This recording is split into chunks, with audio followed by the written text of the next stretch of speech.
শ্রোতাসনে বসিয়াছেন কত জ্ঞানী গুণী, 60,000 বসিয়াছেন ঋষিয়ার।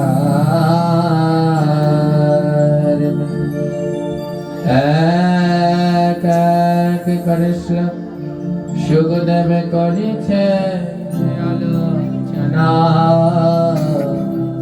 যাহা হইতে গুজে দিবে যতে যন্ত্রণা।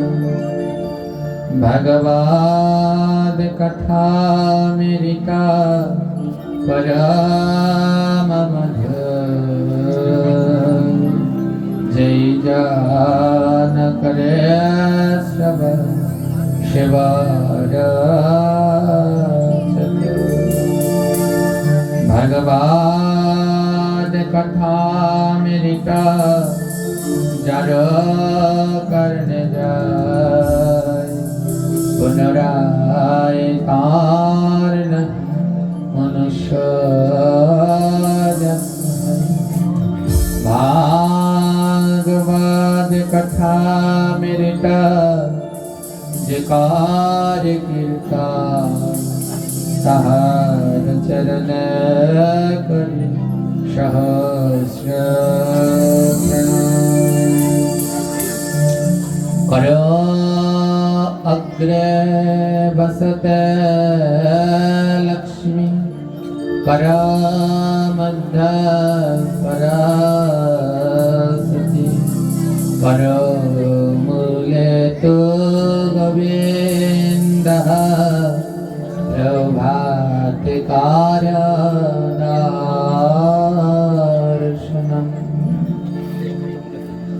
बड़ ध्यान দিয়ে শুনবে। তাকে বলেছিলাম না আমাদের শাস্ত্র গ্রন্থে নেই এমন কিছু আর নেই যেগুলো আমাদের গ্রন্থের ভিতরে দেয়া নেই, সব দেয়া আছে, শুধু আমরা চোখ খুলে একটু দেখলাম না। হ্যাঁ, সবাই শুধু লাইন দেন এই জ্যোতিষীর কাছে, এর কাছে, ওর কাছে। হ্যাঁ, ভগবান বললেন কিছু লাগবে না, শুধু বিধি এবং নিয়মগুলো পালন করো। প্রত্যেক মানুষ সকালবেলা ঘুম থেকে উঠে তার প্রথম কর্তব্য কি জানেন? নিজের কর দর্শন করা। সকালবেলায় ঘুম থেকে উঠে বিছানায় বসে নিজের কর দর্শন করতে হয়, করগুলোকে দেখতে হয়, আর দেখবার সময় বলতে হয় कराग्रे बसति लक्ष्मी, करेर अग्रे बास करें माँ लक्ष्मी, कर मध्य सरस्वती, करेर मध्य बास करें माता सरस्वती, कर मूले तु गोविंद, करेर मूले गोराय बास करें स्वयं गोविंद, प्रभाते करो दर्शन। सकाल बेला घुम থেকে উঠে এই মন্ত্রটি বলে সর্বপ্রথম নিজের কর দর্শন করতে হয়। জানেন এগুলো? জানবেন কি করে? কারণ গ্রন্থের ধারে কাছাড়েই তো যাওয়া হয় না। সকাল বেলা এই কর দর্শন করতে হয়। আমাদের হাতে 5টা আঙুল, কটা? একটা বেশি দিতে পারতেন না, ভগবান 5টাই দিলেন কেন বলুন? আর একটা কমও তো দিতে পারতেন, দিলেন কয়টা? কেন এই 5টা দিলেন? আবার 5টা আঙুল কেমন সুন্দর সমান দিতে পারতেন না? তাহলে তো ভালো হতো। এক একটা এক এক রকম। এই 5টা আঙুল কেন দিল জানেন? সকালবেলা ঘুম থেকে উঠে কেন নিজের কর দর্শন করতে হয় জানেন? দুঃখ হলো কি আমাদের কিছু শেখা হলো না। হ্যাঁ, শেখা হলো না। এখানে অনেকে এসেছেন যাদের যাওয়ার টিকিট চলে এসেছে, কিন্তু এ জীবনে কিছুই শিক্ষা গ্রহণ করতে পারলাম না। এই 5টা আঙুল ধ্যান দিক। ওই মন্দিরের ভিতরে বসে আছে 5 জন, দাঁড়িয়ে আছে, দেখতে পাচ্ছেন? এনাদেরকে কি বলে? ওই 5 জনকে কি বলে? জোরে বলবে। আছে সবার ঘরে পঞ্চতত্ত্বের চিত্রপট। প্রত্যেকের ঘরে বাধ্যতামূলক যেই চিত্রপট, যেই ছবিটি রাখতে হবে সেটা হলো পঞ্চতত্ত্ব। আমাদের সনাতন ধর্মের বিশেষ তত্ত্ব হলো 8। কত? আজকে যে দুপুর বেলায় আমরা আলোচনা করলাম, যেখানে যাবেন সনাতন ধর্মে 8 সংখ্যাটি পাবেন। হ্যাঁ, আমরা আজ যেই গ্রন্থখানা শ্রবণ করতে বসেছি শ্রীমদ্ ভাগবত, এতে শ্লোক আছে কত জানেন? 18,000। 8 আছে না নেই? আচ্ছা, আমরা গীতা পাঠ করি, গীতায় অধ্যায় কয়টা? 8 আছে না নেই? আচ্ছা, গীতা যে গ্রন্থ থেকে নেওয়া হয়েছে সেই গ্রন্থের নাম কি? মহাভারত। মহাভারতের ভীষ্ম পর্ব থেকে নেওয়া হয়েছে। মহাভারতে কয়টি পর্ব আছে? 18টি। আছে না নেই? 8। মহাভারতের যুদ্ধ হলো কয় দিনে? 8 আছে না নেই? আমাদের উপনিষদ কয়টি? 18টি। 8 আছে না নেই? আমাদের পুরাণ কয়টি? 18টি। 8 আছে না নেই? উপপুরাণ 18টি, সেখানেও। আমরা মালা জপ করি, মালায় কয়টা গুটি? 8 আছে না নেই? কৃষ্ণ জন্মগ্রহণ করলেন অষ্টমী, 8 আছে না নেই? আর আমাদের গৃহের ভিতরে 8টি চিত্রপট রাখতে হয়। যারা প্রকৃত এবং শুদ্ধভাবে গোবিন্দের সেবা করতে চান, গৃহের ভিতরে 8টি চিত্র রাখতে হয়। আর তার প্রথমটি হলো পঞ্চতত্ত্ব। যদি পঞ্চতত্ত্ব না থাকে, দুর্গা, কালী, লক্ষ্মী, মনসা যা খুশি রাখে, থাকবে না। কারণ শাস্ত্র সিদ্ধান্ত দিলেন, যদি গৌর নাই আসিত কেমনে হইত, কেমনে ধরিতাম রাধার মহিমা, প্রেম রস সীমা জগতে জানাই তোকে। তাই যাদের ঘরে এখনো পঞ্চতত্ত্ব নেই, সবাই গৃহের মধ্যে পঞ্চতত্ত্ব রাখবে। কয়টি চিত্রপট রাখতে হয় গৃহে শুদ্ধভাবে সেবা করতে হলে? 8টি। প্রথম পঞ্চতত্ত্ব, দ্বিতীয় হলো রাধা মাধব, তৃতীয় জগন্নাথ বলরাম সুভদ্রা, চতুর্থ নৃসিংহ ভগবান, পঞ্চম তুলসী। প্রতিদিন তুলসীকে গৃহে নিতে হয়। তুলসীর টব প্রতিদিন গৃহের মধ্যে নিতে হয়। যদি না সম্ভব হয় তাহলে তুলসী দেবীরও চিত্রপট আছে, ওই চিত্রপট গৃহের মধ্যে রাখতে হয়। ষষ্ঠ সর্বস্বামীর চিত্রপট। সপ্তম আপন আপন ইষ্ট, এক একজনকে পুজো করে। কেউ মা কালীকে, কেউ টাকা পয়সার জন্য গণেশ ঠাকুর, কেউ লক্ষ্মী নারায়ণ, যার যেটা মনে চায় এটা রাখতে হয় সপ্তমী। আর সবার শেষে রাখতে হয় আপন আপন গুরু পরম্পরা, গুরুদেবের চিত্রপট। এই কয়টি? 8টি। এই 8টা চিত্র গৃহের মধ্যে না রাখলে তার শুদ্ধভাবে গোবিন্দ সেবা হয় না। দেখবেন যারা শুদ্ধভাবে ভগবানের সেবা করে একটা পরম্পরা রেখে দেয়, একটা ছবির মধ্যে একেবারে সব সাজানো থাকে। আর নইলে এমনি করে 8টি চিত্রপট গৃহের মধ্যে রাখতে হয়। তাকান, মন্দিরে যে আছে পঞ্চতত্ত্ব, আর দেখতে পাচ্ছেন এই 5 জন কি সবাই এক লাইনে দাঁড়িয়েছে না একটু বড় ছোট আছে? এই হাতে 5টা আঙুল কেন জানেন? এই পঞ্চতত্ত্ব। পঞ্চতত্ত্ব দেখুন, ওখানে মধ্যের জন সব থেকে বড় কিনা, লম্বা কিনা? আর আমাদের হাতের মধ্যের আঙুলটা কি?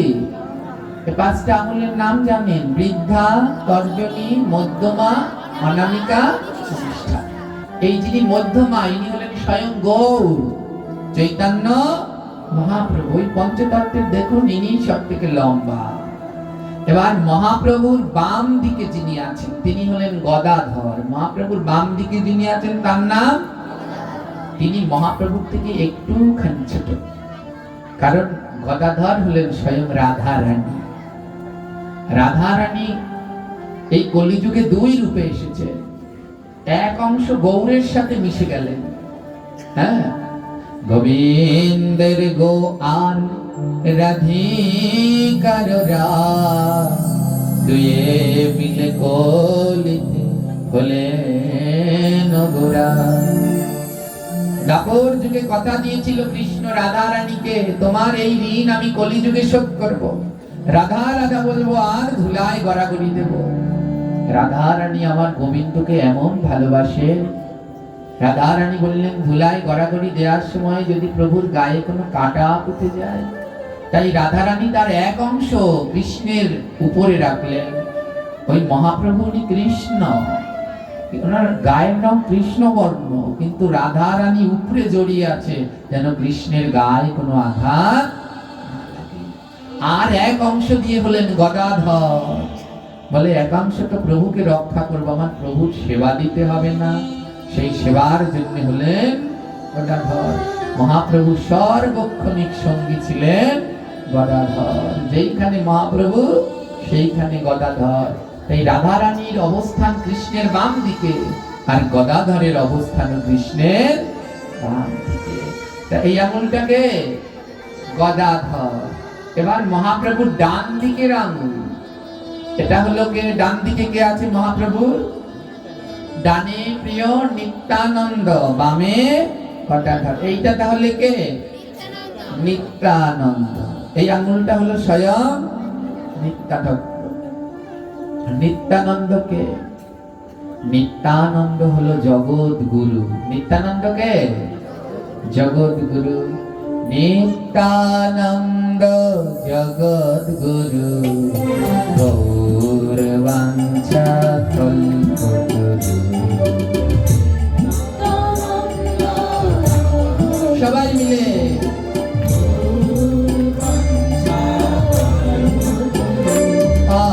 নিত্যানন্দ জগৎ গুরু, গৌর বাঞ্ছা কল্পতরু। নিত্যানন্দ জগৎ গুরু, গৌর বাঞ্ছা কল্পতরু। শ্রী গদাধর পণ্ডিত শ্রীবাস, শ্রী গদাধর গদাধর পণ্ডিত শ্রীবাস,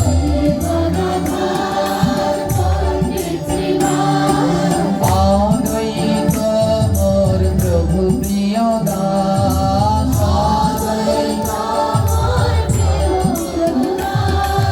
অদ্বৈত মোর প্রভু প্রিয় দাস।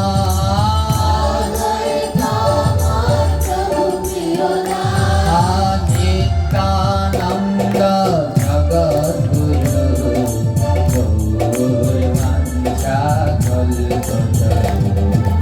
নিত্যানন্দ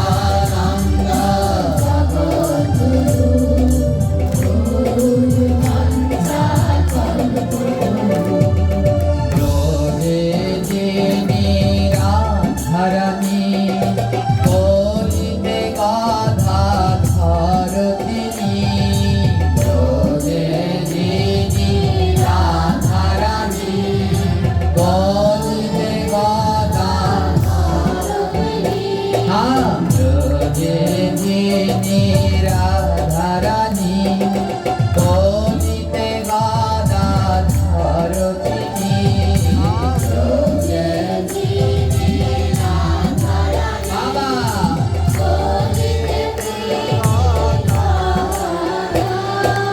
নিত্যানন্দ জগৎ গুরু, গৌর বাঞ্ছা কল্পতরু।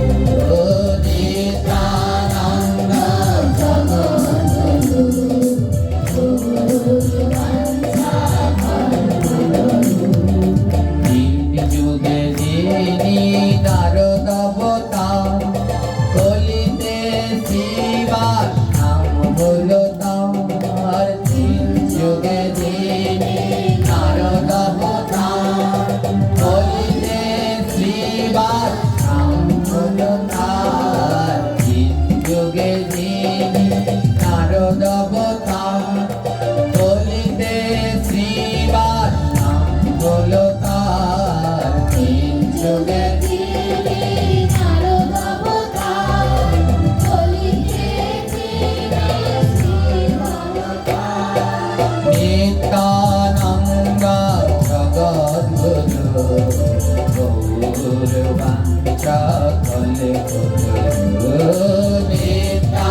সবাই দুয়ে মিলে হলো শান্তি বলে পুরা ঠাকুর সবাই বলে। তাহলে মধ্যের আঙুলটাকে জোরে বলো চৈতন্য মহাপ্রভু। আর এই পাশের এই যে অনামিকা ইনিকে আরো জোরে বলুন মুখস্থ করো। এবার ডান পাশে যিনি রয়েছে ইনিকে হ্যাঁ নিত্যানন্দ। আর নিত্যানন্দকে জগৎ গুরু, সকল গুরুর গুরু হলো নিত্যানন্দ, তিনি জগৎ গুরু। গুরুর কাজ কি মা? পথ দেখানো। গুরুর কাজ কি? পথ দেখানো। হ্যাঁ, কালকে আমার একজন শিষ্য এসেছে, এবার বলছে বাবাজি আমাকে জলের কাজ শেখাবেন না, কি কি পঞ্চরসের কাজ। আমি বলছি তুমি যাবা না ঝাড়ু দিয়ে দেব। হ্যাঁ, কিছু ভণ্ড সাধুরা আছে যারা এই সব বলে আমাদের ধর্মটাকে একেবারে সর্বশেষ করে দিচ্ছে। জলের কাজ শিখায়, কি বলবো আপনাদের, এগুলো বলতেও ঘৃণা করে। গুরু শিষ্যকে জলের কাজ শিখায়, কি একটা মন্ত্রতন্ত্র দেয়, বলে এটা দিয়ে নিজের প্রস্রাব খাও, এটাকে শিখায় জলের কাজ। এগুলোকে ঝাড়ু দিয়ে দেয়া লাগে না? আর মাটির কাজ যে কি সে আর আমি বললাম না। এই সমস্ত ভণ্ড কতগুলো আছে, এগুলো শিখায়, কিন্তু এটা কোনো সদ্গুরুর কাজ। সদ্গুরুর কাজ ভক্তকে প্রসাদই তৈরি করা। প্রসাদ ভুজি হও, কোনো তামসিক আহার গ্রহণ করো না। প্রতিদিন 16 মালা জপ করো, দ্বাদশ অঙ্গে তিলক করো, প্রতিদিন ভাগবত গীতা পাঠ করো, গুরুজনদের শ্রদ্ধা করো, মহাপুরুষদের মান্য করো, গোবিন্দের কথা শ্রবণ করো, নাম শ্রবণ করো, জীবনকে সৎ পথে পরিচালিত করো। আর এই কিছু ভণ্ডের দল আমাদের ধর্মটাকে একেবারে ধ্বংস করে দিচ্ছে, সাবধান। এগুলো যদি আপনার কাছে আসে, জলের কাজ মাটির কাজ এই শিখাতে, ঘরে যে মুড়ো পিছে আছে ওদের দুটো কপালের উপরে আগে দেবে, তারপরে যা হয় আর না হয়। হ্যাঁ, এগুলো একেবারে ধর্মকে শেষ করে দিচ্ছে। তাহলে গুরুর কাজ হলো পথ দেখানো। গুরুর কাজ কি বাবা? যেমন ডাক্তার বাবুর নাম কি জানো? ভুলে গেছি, কৃষ্ণকান্ত। ওই রাস্তার সামনে গিয়ে যদি কাউকে বলেন কৃষ্ণকান্ত ডাক্তারের বাড়ি কোথায়, কি বলবে? এই দিকে এইরকম বলবে, ওই দিকে এইরকম বলবে, কোন আঙুল দেখাবে? এই দিকে চলে যান, ওই দিকে কৃষ্ণকান্ত ডাক্তারের পথ দেখাচ্ছে। এই আঙুল কি করছেন? তিনি নিত্যানন্দ পথ দেখিয়ে দিচ্ছেন। ডাক্তারের বাড়ি এদিকে, এই সোজা চলে যান, এদিকে যান, তাহলে এদিকে যা পেয়ে যাবে। তাই ইনি পথ দেখায় বলে এনার নাম হলো। এ জগতে শাসন করার অধিকার কার? তিনজনার, গুরু, মাতা, পিতা। গুরু মানে শুধু যে দীক্ষা দিলেন তিনিই না, যিনি আমাদের পড়াশুনো করাচ্ছেন তিনিও আমাদের গুরু, তিনি শিক্ষা গুরু। হ্যাঁ, এই তিনজনে শাসন করবে। তাই এই আঙুল কি করে? শাসন করে, মনের ভুলে ও কাজ করো না। তাই ইনি গুরু। হ্যাঁ, মালা জপ করবার সময় আমরা কোন আঙুল বাইরে রাখি? এই আঙুলটা বাইরে রাখার, সব কটা ভিতরে। কেন?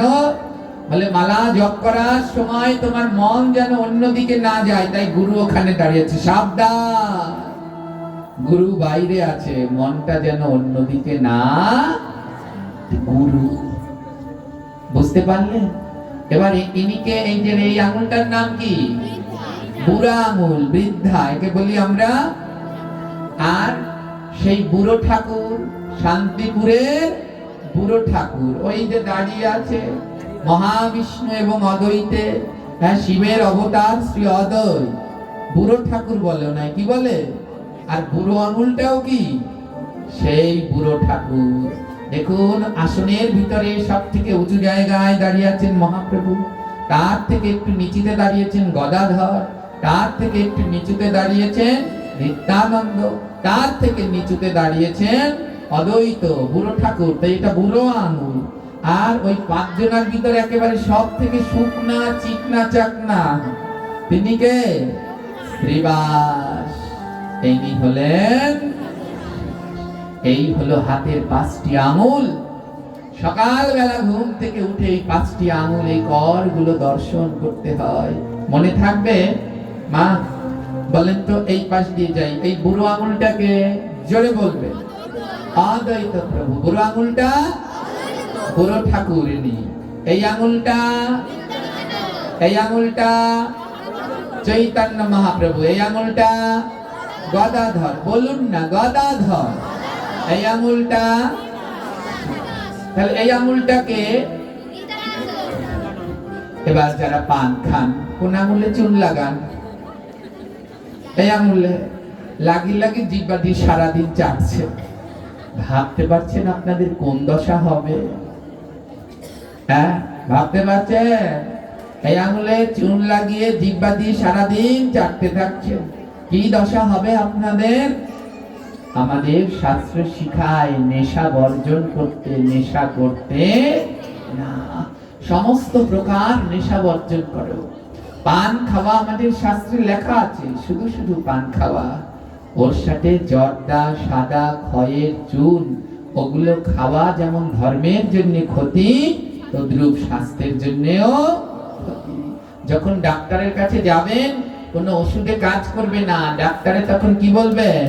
পান খাওয়া ছাড়ো। তখন ঠিক ছাড়বে, কিন্তু আগে যদি ছাড়তে তাহলে এত অসুখে ভুগতে। তাহলে এই আঙুলে কে থাকে? তাহলে এই আঙুলকে আর জিহ্বা দিয়ে চাটবে না, এটা করবেন বেশি করে। এবার যারা পান খান তারা ভাবেন কি করবেন। এবার এই আঙুলে থাকে কে? এবার যারা বিড়ি খান, এবার যারা বিড়ি আর সিগারেট খান, কোন আঙুলের মধ্যে রেখে খান? এরা বলছে এই শয়তান রে আর সামনের বছর আনবো না। হ্যাঁ, এটা আইছে কোন জায়গার থেকে? কিন্তু এটাই সত্যি। বিড়ি, সিগারেট, পান, জর্দা, খয়ের, এসব স্বাস্থ্যের জন্য মহা মহা ক্ষতিকর। এগুলো তাড়াতাড়ি বর্জন করুন। এগুলো আমাদের শাস্ত্র খেতে নিষেধ করে এবং বিজ্ঞান ডক্টররাও খেতে নিষেধ করেন। হ্যাঁ, গ্রন্থ কি বলল? মম দ্বারে মম জগতি জনরা কামক দ্রব্যা ভোক্তা প্রজাচ্ছতি তে নরা সপ্ত জন্ম কলা বরাহ জনি লভা। মম দ্বারে মম যজ্ঞে, আমার মন্দিরে আমার যজ্ঞে যে নরা, যেই মানুষ তামাক জাতীয় দ্রব্য ভোক্তা প্রযোজ্যতি, নিজে খায় কিংবা অন্যকে দেয়, তে নরা, সেই মানুষ সপ্ত জন্মকাল, 7 জন্ম পর্যন্ত বরাহ জনিলাম। বরাহ মানে বোঝেন? বরাহ মানে কি? শুকর। 7 জন্ম শুকর হয়ে যায়। এবার মনে থাকবে, হাতের 5টি আঙুল হলো কে? পঞ্চতত্ত্ব বিরাজ করছেন এই হাতের আঙুলের মধ্যে। তাই সাবধান, এই হাতে কোনো পাপ কর্ম করো না। এই হাত গোবিন্দ সেবায় লাগাও। কত সুন্দর করে প্রভু সৃষ্টি করেছেন, দেখুন কি অবাক কাণ্ড, তাই না?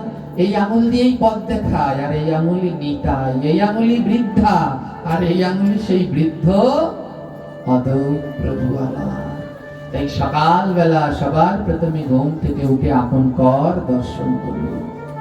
কর দর্শন করবার পরে যখন ভূমিতে চরণ রাখবেন, হাত থেকে যখন নামবেন, তখন ভূমিতে আগে দুটো পা না, ভূমিতে আগে দুটো হাত রাখতে হয়। হাত রেখে স্পর্শ করে বলতে হয়, সমুদ্র মাখলে দেবী পার্বতয়ে স্তননাভ মণ্ডলে বিষ্ণু পত্নী নমস্তুভ্যং পদাস্পর্শনা ক্ষমাস্মে।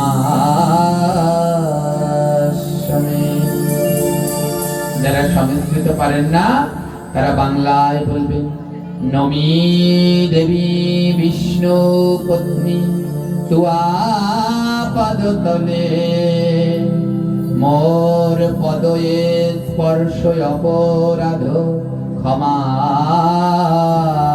করো। বিষ্ণু পদে শুদ্ধ ভক্তি দাও নিরন্তরে। এই বলে ভূমিকে স্পর্শ করে প্রণাম করতে হয়। যারা কালকে বইটা নিয়েছেন, এই বইয়ের 9 পৃষ্ঠায় দেখবেন এগুলো সব লেখা আছে। ঘুম থেকে উঠেই আমাদের কর্মগুলো শুরু হয়ে যায়। আর এমনি ভাবে সকালবেলা যদি কর দর্শন করেন, হাতের খারাপ রেখাগুলো কেটে যাবে। মা বসুমতীকে এই মন্ত্র বলে প্রণাম করবেন, আপনার বসুমতীর উপর কোনো বিপদ হবে না।